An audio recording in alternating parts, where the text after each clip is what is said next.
ഒരാൾ തന്റെ ഭാര്യയ്ക്ക് വിധേയപ്പെടുന്നു. ഭാര്യ എന്ത് പറയുന്നു അത് ശരിയാണോ തെറ്റാണോ എന്നൊന്നും നോക്കാതെ വേണ്ട രൂപത്തിൽ അനുസരിക്കുന്നു. നല്ല രൂപത്തിലാണോ ആരുടേതും അനുസരിക്കണം. അതൊരു ഭാര്യൻ്റെത് മാത്രം പിന്നെ എടുത്തു പറയാനില്ല. ഭാര്യ പറയുന്നയാളോട് എനിക്ക് എന്റെ ഫ്രണ്ട്സിന്റെ കൂടെ അല്ലെങ്കിൽ എന്റെ കൂട്ടുകാരികളുടെ കൂടെ എനിക്ക് ഒരു ടൂറിന് പോകണം. അയാൾ ചോദിക്കുന്നു ആരാ നേതൃത്വം നൽകാൻ ഞങ്ങളുടെ 4 നേതാക്കളുണ്ട്. ആ 4 പേരിൽ ഈ പെണ്ണിനെ നോക്കാനോ പരിരക്ഷിക്കാനോ ഒരു മഹ്റമും ഇല്ല. മുഴുവനും അന്യപുരുഷന്മാരാണ്.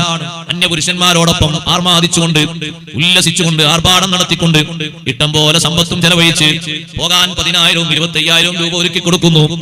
ഈ പോകുന്നത് തുടക്കം മുതൽ ഒടുക്കം വരെ അള്ളാഹു അനുവദിച്ച മാർഗത്തിലാണോ? അല്ല. ഈ യാത്രയുടെ പേരെന്താണ്? ഹലാലായ യാത്രയാണെങ്കിൽ അതിന് കൂലിയുണ്ട്.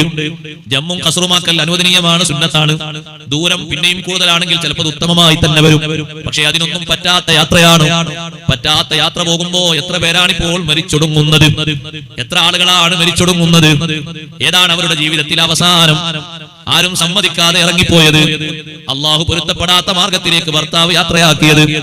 ഭർത്താവിനോട് ഭാര്യ പറയുന്നു, നിങ്ങൾ പറയും പോലെ ഇസ്ലാമിക വേഷം ധരിച്ചുകൊണ്ട് നിങ്ങളോടൊപ്പം ജീവിക്കാൻ എനിക്ക് കഴിയില്ല. എനിക്ക് സ്വന്തമായി ജീവിക്കാൻ എനിക്ക് ഇഷ്ടം പോലെ സമ്പത്തുണ്ട്. ഞാനിങ്ങനെ ഹാഫ് കൈയുള്ള ഡ്രസ്സ് ധരിക്കും, അതുപോലെ തന്നെ ഒരു ഷാളും ധരിക്കും, പിന്നെയോ ഒരു ബനിയൻ ഡ്രസ്സ് ധരിക്കും, ഒരു ടൈറ്റ് ഫിറ്റ് പാന്റും ധരിക്കും. ഇങ്ങനെയൊക്കെ എനിക്ക് മോഡലായി വരാൻ കഴിയൂ. ഭർത്താവ് പറയുന്നു, അങ്ങനെയാണെങ്കിൽ അങ്ങനെ, നിന്റെ സമ്പത്തിന്റെ ചതിയിൽ ഞാൻ പെട്ടുപോയി. ിച്ച് നന്നാക്കാനാണ്, എങ്ങനെ വളർത്താനാണ്. കുറച്ച് കഴിയുമ്പോ തിരിച്ചവര് പറയൂലേ, ഉമ്മ അങ്ങനെയല്ലേ, ബാപ്പ ഇങ്ങനെയല്ലേ എന്ന് മക്കള് പറയൂലേ. സഹോദരങ്ങളെ, ഭാര്യ ഭർത്താവിന് വഴിപ്പെടുന്നതും ഭർത്താവ് ഭാര്യക്ക് വഴിപ്പെടുന്നതും രണ്ടും അള്ളാഹു അനുവദിച്ച മാർഗത്തിനെ പറ്റിയാണോ അല്ലേ എന്ന് വിലയിരുത്താതെ, ശരിയല്ല എന്ന് ബോധ്യപ്പെട്ടാലും സ്വന്തക്കാരിയല്ലേ എന്ന നിലക്ക് അത് പറ്റുമോ? അത് പറ്റില്ല.